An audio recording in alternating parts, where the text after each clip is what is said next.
Lieutenant General Emmanuel Matatu is officially taken over as the commander of the Zimbabwe National Army ZNA, calling on troops to remain focused and not be swayed by misleading information circulating on social media platforms. The outgoing army boss speaks.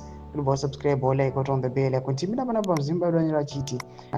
To successor during the event, Lieutenant General Matatu vowed to uphold the constitution and maintain professionalism and discipline that the army is known for.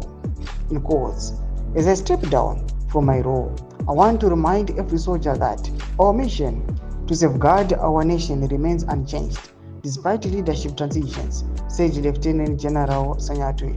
I am confident that my brother Lieutenant General Matatu will continue to carry our flag even higher, leading with the dedication and purpose.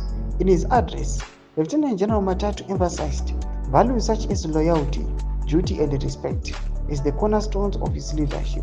He urged the ZNA personnel to adhere strict to the formal communication structures and resist being misled by unverified content shared through unofficial media platforms. In quotes, my leadership will be anchored in the Constitution of Zimbabwe, specifically Section 212 and the Defense Act, said General Matatu.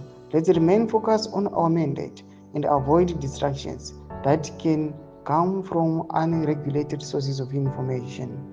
Commander of the Zimbabwe Defense Forces General Philip Valerio Sivanda, who officiated the handover, underscored the need for strong, responsive leadership aligned with the current security environment. He encouraged the new army chief to maintain active engagement with the troops and communities alike. Thomas Vanobuda Panapa, Vanwachona, Iowa, General Wabo, Iowa Anselm Sanyatwe, Vachirova Pasi. To the Mafungro aim to keep on subscribe or like, on the bell icon.